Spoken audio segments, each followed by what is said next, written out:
The Śūraṅgama Sutra, Volume 5, 30. Shariputra rose from his seat, bowed at the Buddha's feet, and said to the Buddha, "From distant eons until the present, my mind and views have been pure. In this way I have undergone as many births as there are sand grains in the Ganges.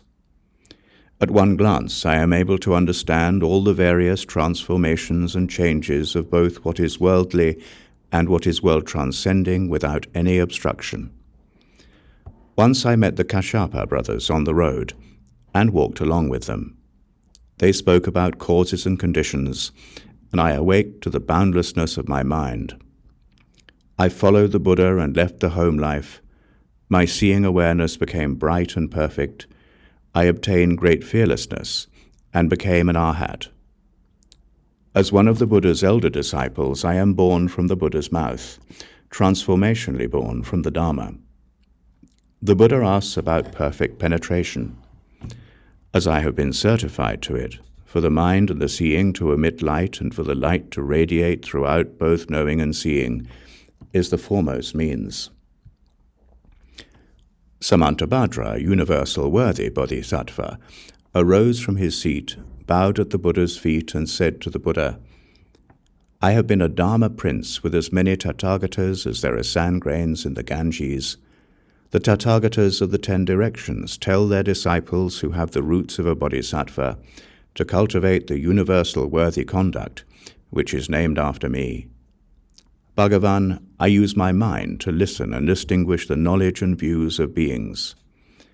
In other regions, as many realms away as there are sand grains in the Ganges, for each being who resolves to practice the conduct of universal worthy, I immediately mount my 6-tusked elephant and create hundreds of thousands of reduplicated bodies which go to those places. Although their obstacles may be so heavy that they cannot see me, I secretly rub their crowns, protect and comfort them, and help them succeed." The Buddha asks about perfect penetration. The basic cause I speak of is listening with the mind, distinguishing at ease, and emitting light. This is the foremost means. Sundar Ananda arose from his seat, bowed at the Buddha's feet, and said to the Buddha, "When I first left home and followed the Buddha to enter the way, I received the complete precepts, but my mind was always too scattered for samadhi, and I could not attain the state of having no outflows. Bhagavan taught Kaustila and me to contemplate the white spot at the tip of our noses.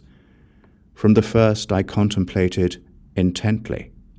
After 3 weeks I saw that when I inhaled and exhaled, the breath in my nostrils looked like smoke. Internally my body and mind became bright, and externally I perfectly understood that the world was like crystal, empty and pure. The smoky appearance gradually disappeared, and the breath in my nostrils became white. My mind opened and my outflows were ended. Every inhalation and exhalation of breath was transformed into light which illumined the 10 directions, and I attained arhatship. Bhagavan predicted that in the future I would obtain bodhi." The Buddha asks about perfect penetration. I did it by means of the disappearance of the breath, until eventually the breath emitted light and the light completely extinguished my outflows. That is the foremost means. Purnamaitrayaniputra arose from his seat, bowed at the Buddha's feet, and said to the Buddha, "For vast eons I have possessed unobstructed eloquence. When I discuss suffering and emptiness, I penetrate deeply into ultimate reality. In the same way, I feel no fear as I give subtle, wonderful instruction to the assembly concerning the secret Dharma doors of as many Tathagatas as there are sand grains in the Ganges. Bhagavan knew that I had great eloquence, and using his sound to turn the Dharma wheel, taught me to propagate the Dharma. I joined the Buddha to help him turn the Dharma wheel. I accomplished arhatship due to his lion's roar. The world-honored one certified me as being foremost in speaking Dharma. The Buddha asks about perfect penetration. I use the sounds of Dharma to subdue demons and adversaries, and to melt away my outflows. That is the foremost means. Upali arose from his seat, bowed at the Buddha's feet, and said to the Buddha, I followed the Buddha in person when he fled the city and left the home life. I observed the Tathagata endure 6 years of diligent asceticism.